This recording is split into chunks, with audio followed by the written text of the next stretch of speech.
morning, Bitcoins! Today is Monday, November 11th, 2013 at 11:12 a.m. in Hong Kong. MadBitcoins. Gotta have it. Here are today's MadBits. Bitcoin prices retreated over the weekend, but the correction seems to be over, and Coindesk BPI reports a last of 333, a high of 333, and a low of 311. Litecoin is down slightly to $3.55. On the 11th hour of the 11th day of the 11th month of 1918, the war to end all wars ended. Armistice Day, November 11th, a day where we celebrate peace and an end to war and its destructiveness that only profits those banks who loan money to both sides and then loan money to pay for the destructiveness that their weapons caused. Unfortunately, Armistice Day didn't last.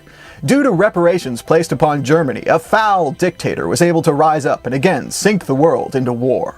There was another war, and then a war after that, and then another, and even a Cold War. Armistice Day was converted into Veterans Day, a day that doesn't so much celebrate the end of war, but the continual creation of veterans that a never-ending war machine demands. John McCrae died during the First World War with many other poets and artists. They were a lost generation. Parts of this poem have been used to promote war, but I believe it's really a cry for peace and a dream that we could do better. When I read it, I think about the larks and about how nature continues despite all the madness going on around it. Mankind seems silly, repeating all of his mistakes over and over when compared to nature. In Flanders fields, the poppies blow, between the crosses row on row, that mark our place, and in the sky, the larks still bravely singing fly, scarce heard amid the guns below. We are the dead. Short days ago, we lived, felt dawn, saw sunset glow, loved and were loved, and now we lie in Flanders fields. Take up our quarrel with the foe. To you, from falling hands we throw, the torch be yours to hold it high. If ye break faith with us who die, we shall not sleep, though poppies grow in Flanders fields. We're starting off this morning with an important press release from Bitcoin Not Bombs. Hot off the presses, Dateline, San Francisco. Bitcoin Not Bombs has raised a total of 21 Bitcoins, currently valued at more than $6,000. The funds were used to purchase orange hoodies from Mass Appeal to be given to the homeless. The first run of hoodies has been printed and will be distributed on Sunday, November 17th in San Francisco, California. Fundraising continues for a second run of hoodies to be printed and distributed in time for the holiday season. This project was funded entirely in Bitcoin. The fundraising was done in Bitcoin, and the hoodies are being purchased with Bitcoin. Bitcoin Not Bombs does not accept war dollars. There are currently 3 ways that people can support this campaign.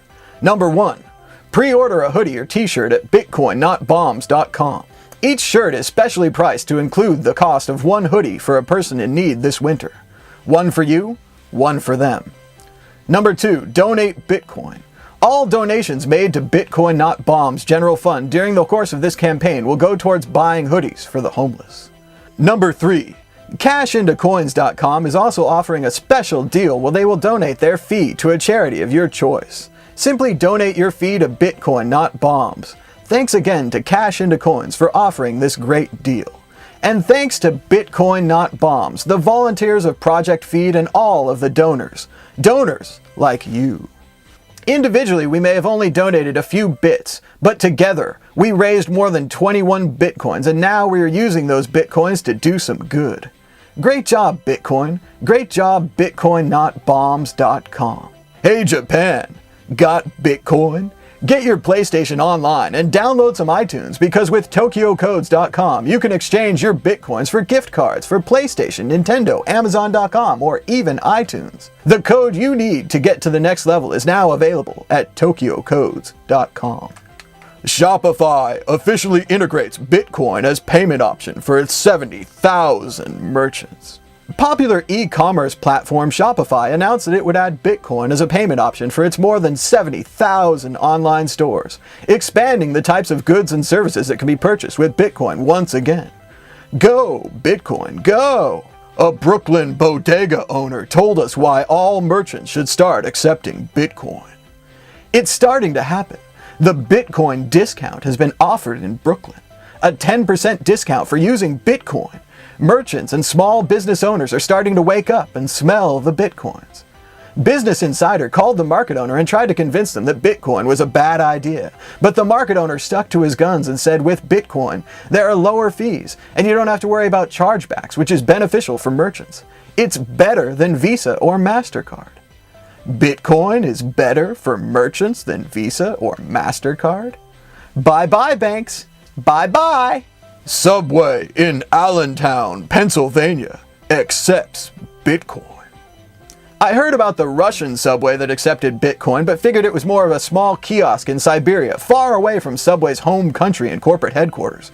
But now it's happening much closer to home, as a Subway in Allentown, Pennsylvania. Well, we're living here in Allentown, and they're closing all the factories down. Out in Bethlehem, they're killing time, filling out forms, standing in line. But now they're standing in line for Subway to pay in Bitcoin. Special thanks to Adam Welsh for sending me this video and for buying the sandwich. Someday, for 0.04 Bitcoin, you might be able to get a small house. But today, it buys a sandwich. Good job, Adam. Good job, Subway, and good job, Bitcoin. I always knew there was more to you than money. Until next time, this has been Mad Bitcoins. Mad Bitcoins? Mad Bitcoins. Don't be malicious, be judicious. Buying Bitcoins can be auspicious when you use Bittylicious. Don't be capricious or pernicious, just buy your Bitcoins with Bittylicious. Check out Bittylicious at bittylicious.com.